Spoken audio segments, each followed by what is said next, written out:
మనం ఏ పని చేస్తున్నా ఆ పనిని పక్కవాడికి ఇంట్రెస్టింగ్గా ప్రజెంట్ చేయటం మాత్రం ఈ రోజుల్లో చాలా ముఖ్యం. ఉదాహరణకి, ఒక మెజిషియన్ పిల్లలకి మ్యాజిక్ షో చేస్తే ఒక విధమైన ట్రిక్స్ వాడతాడు. అదే పెద్దవాళ్ళకి షో ఇస్తే వేరే ట్రిక్స్ యూజ్ చేస్తాడు. అండ్ పిల్లలకి వాడే ఫేషియల్ ఎక్స్ప్రెషన్స్ అండ్ బాడీ లాంగ్వేజ్ని పెద్దవాళ్ళకి అస్సలు వాడటం. ఇదే మెజిషియన్ని ఒక్కసారి వాడు చేసే పని మీద ఇంట్రెస్ట్ లేకుండా ఆ షోని చేస్తే చూసే మనకి ఎలా ఉంటుందో ఒక్కసారి ఊహించుకోండి. అబ్రకదబ్రా అబ్రకదబ్రా అని తన వేళ్ళని తిప్పుతూ మెజిషియన్ని వేసుకున్న హ్యాట్ వైపు చూపుతూ అందులో నుంచి ఒక చిన్న ర్యాబిట్ని మనకి బయటికి తీస్తే ఆ మూమెంట్ ఎంతో మ్యాజికల్గా అనిపిస్తుంది. అదే పనిని తన నోటితో ఏమనకుండా, మొహంలో ఎటువంటి ఎక్స్ప్రెషన్ లేకుండా హ్యాట్లో పుసుక్కుని చేపెట్టి టపక్మన్ ర్యాబిట్ని తీస్తే మనకు అసలు ఆ దృశ్యంలో ఒక్క మ్యాజికల్ ఇంపాక్ట్ కూడా ఉండదు. సో ఆ మెజిషియన్ కుందేలు పిల్లని డైరెక్ట్గా తన హ్యాట్ నుంచి తీయకుండా మధ్యలో తను ఒక డ్రామా క్రియేట్ చేసేది చూసారా, ఆ అబ్రకదబ్రానే మనం షోమ్యాన్షిప్ అంటాం. మీరు లైఫ్లో ఒక మెజిషియన్ కావచ్చు, సాఫ్ట్వేర్ ఇంజనీర్ కావచ్చు, లేక ఒక సేల్స్ మ్యాన్ కావచ్చు. ఈ షోమెన్షిప్ అనేది అందరిలో ఉండాల్సిన ఒక అద్భుతమైన క్వాలిటీ. మీరు మీ ఫ్రెండ్స్ కొంతమందిని చూసి, అరే వీడు నేను ఒకేసారి కెరీర్ స్టార్ట్ చేసాం, వాడేమో ఇప్పుడు మేనేజర్, మరి నేనేమో ఇంకా ఎక్కడే ఉన్నా, ఏంట్రా ఈ జీవితం అనుకుని తర్వాత మనలో మన్ని ఓదార్చుకోవడానికి ఆయన ఈడు మేనేజర్లకి బిస్కెట్ వేసి పైకి వచ్చి ఉంటాడులే అని సర్ది చెప్పుకుంటాం.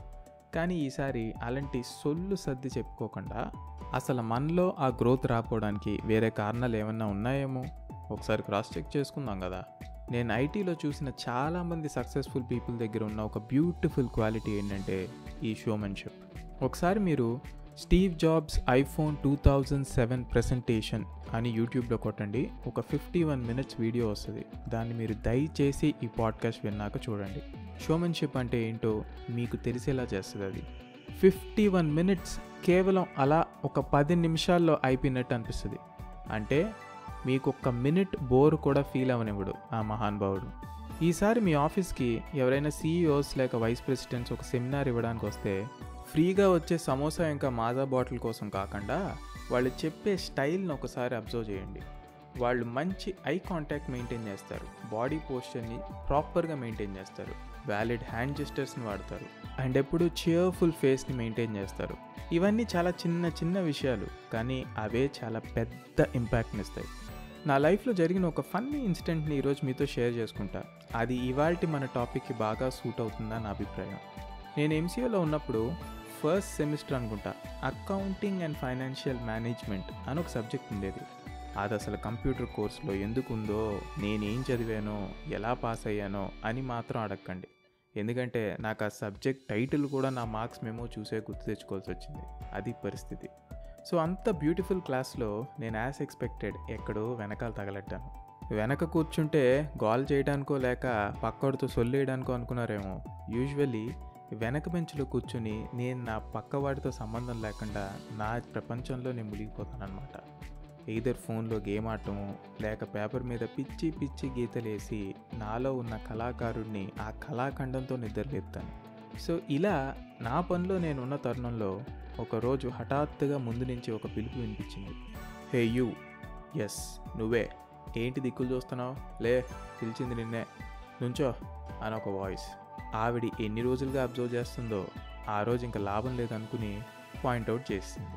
క్లాస్లో అందరి ముందు పాయింట్అవుట్ చేస్తే అడిగే క్వశ్చన్స్ మీకు తెలిసినవే. బోర్డు వైపు చూపించి ఇప్పుడు ఇక్కడ నెక్స్ట్ సొల్యూషన్ ఏమొస్తుందో చెప్పన్నారు. అసలు బోర్డు చూస్తే నాకు మొత్తం బ్లాంక్. అసలు ఆవిడ రాసింది హిందీయా, మలయాళమా, తెలుగా, ఇంగ్లీషా అన్నట్టుంది నా పరిస్థితి. చైనీస్ సినిమాని కొరియన్ సబ్ టైటిల్స్తో చూసినట్టు అనమాట. నేను ఎంత అడిగినా ఏం చెప్పట్లేదని ఆవిడ ఇంకా వెనక్కి వెళ్ళింది. సరే ఈ ప్రాబ్లం వదిలేయి, అసలు నిన్న ఏ చాప్టర్ గురించి డిస్కస్ చేసామో తెలుసా అంది. నేనేమో పెన్సిల్ బాక్స్ మింగేసిన పిల్లాళ్ళ ఆవిడని చూస్తూ ఒక ఎర్రి నవ్వు నవ్వుతూ అలా అని నుంచున్నా. ఒకవేళ అసలు నేనేం మాట్లాడకపోతే మనం కమ్యూనికేషన్లో వీక్ అనుకుందో ఏమో. నన్ను నెక్స్ట్ డే బాడీ లాంగ్వేజ్ అనే టాపిక్ మీద ఒక ప్రెజెంటేషన్ ప్రిపేర్ చేసుకునిరా అని చెప్పింది. రేపు క్లాస్లో అందరి ముందు నువ్వు ప్రెజెంట్ చేయాలి, చేస్తేనే నా క్లాస్లోకి రా అని కోపంగా ఒక లుక్ ఇచ్చి ఆవిడ వెళ్ళిపోయింది. ఫస్ట్ సెమిస్టర్ కదా, అప్పుడు నాకు పెద్దగా ఎవరు ఫ్రెండ్స్ లేరు అక్కడ.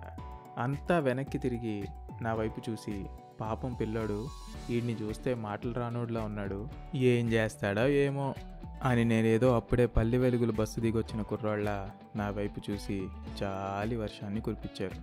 కట్ చేస్తే ఆ తర్వాత రోజు రానే వచ్చింది. మా మేడం కూడా వచ్చింది.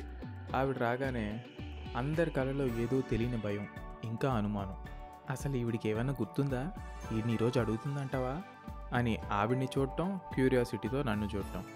ఇంత జరుగుతున్నా నా మొహంలో మాత్రం ఎటువంటి యాంగ్జైటీ లేదు. ఎందుకంటే మనకి బోర్డు మీద సమ్ము చేయమంటే కష్టమేమో కానీ ఇలాంటివి మాట్లాడమంటే ఏముంది, ఊదవతలు పడేస్తాం. సో వీళ్ళ ఎక్సైట్మెంట్తో ఆవిడ గుర్తు లేకపోయినా మన వాళ్ళు గుర్తు తెప్పించారనమాట. ఇంకా ఆవిడ వీళ్ళ హడావుడి చూసి, ఏయ్ మిస్టర్, నిన్న నీకు ఇచ్చిన టాస్క్ ఏమైంది, చేసావా లేదా అని గట్టిగా ప్రశ్నించింది.